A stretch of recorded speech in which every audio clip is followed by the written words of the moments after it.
pagi teman-teman. Kita bertemu lagi dalam edubisnis.net ya, forum pembelajaran online dengan berbasis video-video online seperti ini. Jadi kita masih dalam modul mengenai HR Management, the principle of HR Management. Jadi dalam video-video sebelumnya kita sudah belajar mengenai manpower planning, dilanjutkan dengan rekrutmen. Setelah rekrutmen kita juga belajar mengenai bagaimana orang-orang yang direkrut itu di-training, di-develop.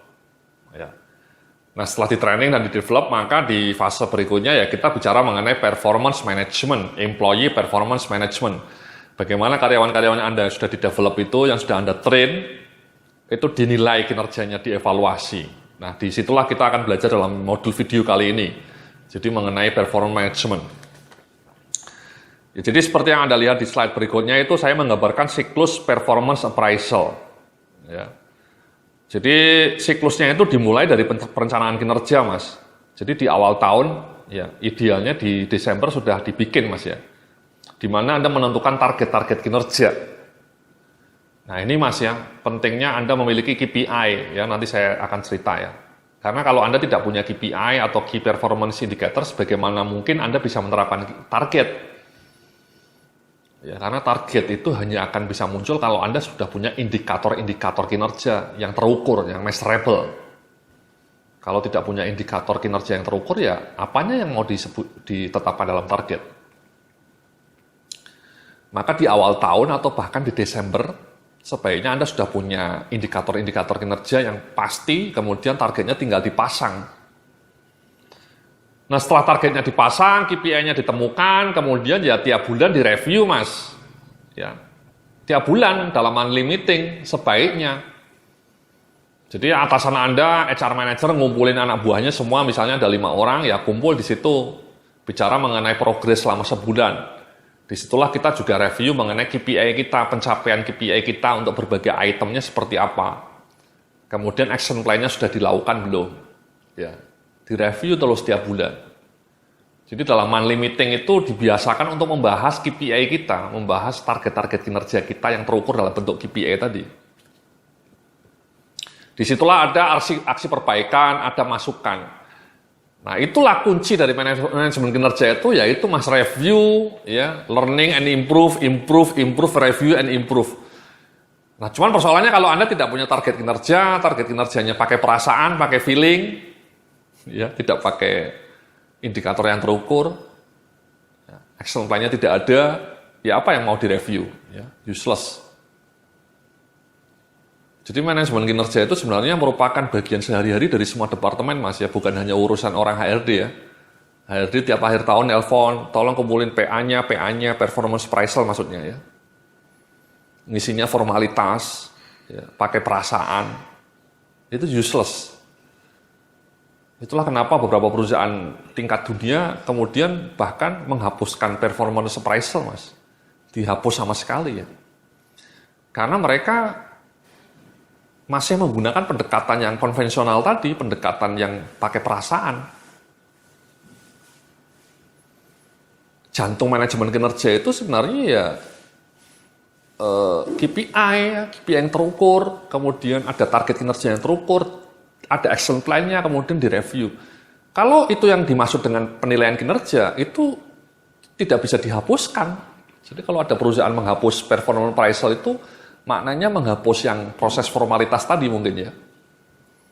Yang formalitas ya, tapi kalau penilaian kinerja dengan mengacu ke target kinerja, ada action plan, ada progress, itu jantung dari bisnis. Jadi tidak bisa dihapus. Kalau dihapus ya bisnis Anda kolaps, nyungsep, ya. Termehek-mehek, ya. Oke. Nah setelah itu kemudian Anda coba lihat lagi ya di slide-nya ya, saya tampilkan lagi ya. Setelah review, monitor ya Anda evaluasi di akhir semester, setahun 2 kali misalnya, atau di akhir tahun saja, di tiap Desember atau Januari minggu pertama. Berapa skor KPI-nya, berapa skor PA-nya, ya. Kemudian setelah itu ya dikaitkan dengan bonusnya, gajinya, kenaikan gaji, rencana trainingnya, itu Mas. Ya. Nanti yang kita akan pelajari dalam slide-slide berikutnya. Jadi itu Mas siklus performance appraisal Mas ya, itu kunci itu Mas. Nah, di dalam halaman berikutnya ini saya lihat ya, masih siklus ya. Jadi ada 3 siklus menentukan standar, unjuk kerja atau target. Jadi menentukan standar kinerja dan memastikan bahwa Anda dan bawahan Anda setuju dengan tugasnya dan target yang Anda harapkan. Again, targetnya ini hanya akan muncul kalau Anda sudah punya KPI, Mas. Kalau Anda tidak punya KPI, ya lupakan. Ya, tidak akan bisa menetapkan target. Kemudian penilaian kinerja berarti membandingkan unjuk kerja aktual bawahan Anda dengan standar kerja.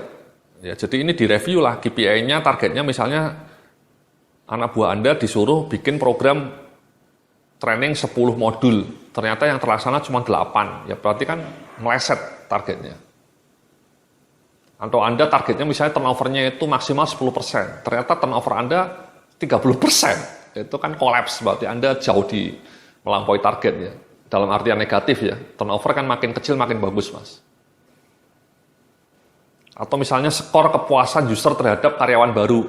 Ya, Anda misalnya targetnya minimal 90. Ternyata setelah direview usernya rata-rata ngasih nilai cuma 70 terhadap karyawan baru. Yang baru 3 bulan kerja ya. Kan gap itu, Mas. Targetnya 90, skormu cuma 70. Itu namanya target, Mas. Dan kemudian dievaluasi. Dan kemudian memberikan umpan balik, ya, rencana-rencana pengembangan, ya. Jadi seperti itu, Mas, ya. Jadi ada target kinerja, nah ada KPI-nya, ya. Nah kalau Anda mau mendapatkan katalog KPI yang lengkap, Anda bisa datang ke website saya namanya www.ilmumanagemensdm.com.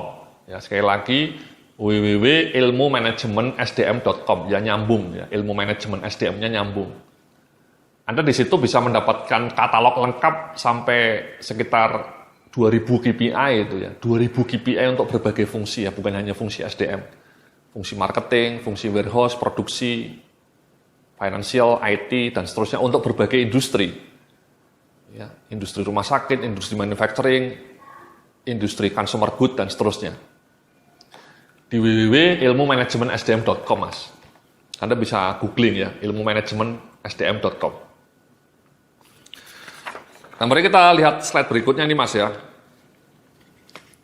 Di slide berikutnya ini saya ngasih beberapa bias dalam appraisal proses ya. Jadi dalam appraisal proses itu ada yang namanya bias, Mas. Ini terutama untuk yang penilaian kinerjanya itu masih pakai unsur subjektif ya, belum ada KPI-nya ya. Hampir semua perusahaan di Indonesia itu ketika melakukan penilaian kinerja hanya mengandalkan itu, Mas, aspek perilaku saja. Aspek perilaku yang dinilai dengan judgement atasannya. Masih jarang perusahaan yang punya KPI untuk semua karyawannya. Masih jarang itu. Ya.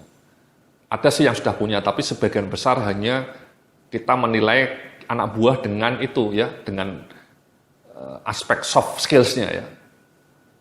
Kedisiplinannya, inisiatifnya misalnya. Dan itu murni judgement atasannya. Nah kadang-kadang atasannya itu terjebak bias ini, Mas. Misalnya halo efek. 1 atau 2 kesan baik dari seorang pegawai dijadikan dasar untuk menyimpulkan keseluruhan kualitas pegawai tersebut. Itu halo efek itu, Mas. Jadi misalnya Anda punya anak buah perempuan cantik gitu ya. Seksi gitu ya. Nah kemudian Anda ngasih nilai yang tinggi di semua aspeknya. Jadi aspek seksinya tadi itu dianggap sebagai anchor, sebagai jangkar. Karena dia cantik dan dia seksi, pasti dia di berbagai aspek lainnya bagus. Itu namanya halo efek, Mas. Ya. Halo efek positif. Sebaliknya juga Anda bisa negatif halo efek.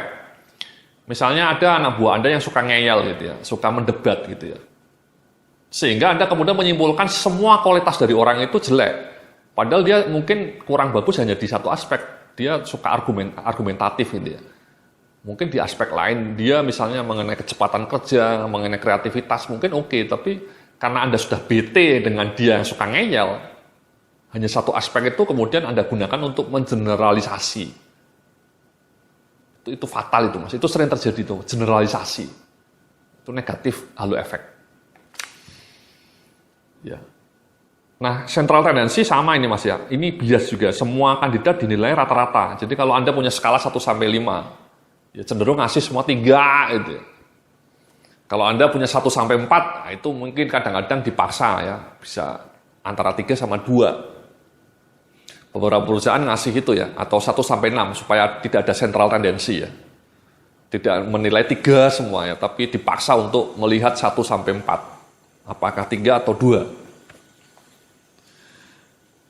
Nah, yang berikutnya, di halaman berikutnya Anda lihat ya leniency ya. Leniency error ini semua kandidat dinilai terlalu bagus ya. Ini banyak ini atasan seperti itu ya. Atasannya kasihan. Jadi semua anak buahnya dinilai bagus semua, dinilai 5 semua atau 4 semua. A semua ya. Mungkin dia rikuh, dia takut kalau ngasih nilai jelek, dia takut sama anak buahnya, takut anak buahnya marah, atau takut anak buahnya ngambek gitu ya. Jadi dia ngasih A semua. Itu sering terjadi mas ya. Jadi obral nilai, inflasi jadinya. Nah kemudian yang berikutnya first impression error nih ya. Mendasarkan keseluruhan penilaian hanya pada kesan pertama terhadap penampilan kandidat. Ini mungkin suka terjadi dalam rekrutmen ya.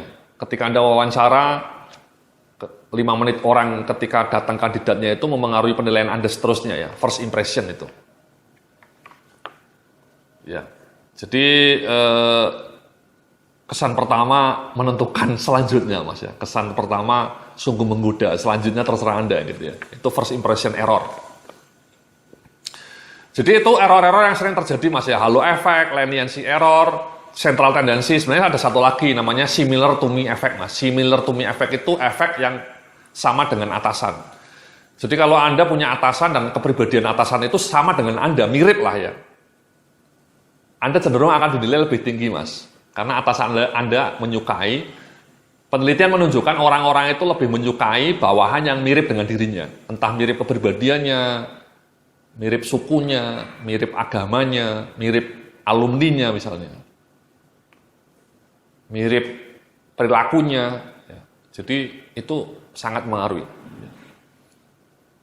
Saya dulu pernah diinterview oleh salah seorang direktur ya. Manajer-manajer lainnya itu sudah menolak saya mas ya, karena saya diinterviewnya kurang bagus menurut manajer ya. Tapi akhirnya pendapat manajernya itu diveto sama direktur SDM-nya.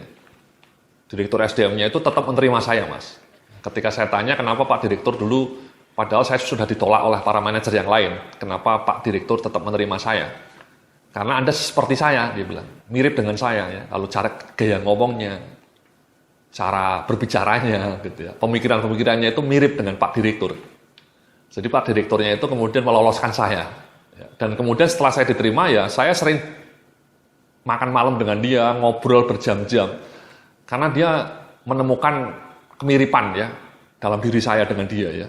Jadi itu namanya similar to me effect. Itulah yang kadang-kadang menyebabkan apa yang disebut istilahnya itu anak emas. Ya.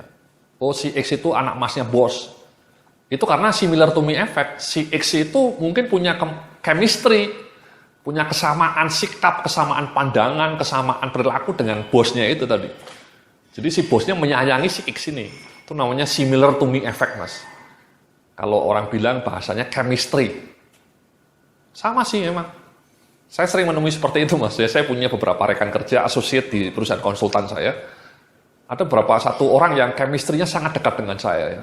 Jadi dia mirip dengan saya, jadi saya menyukai dia. Itu namanya chemistry, mas.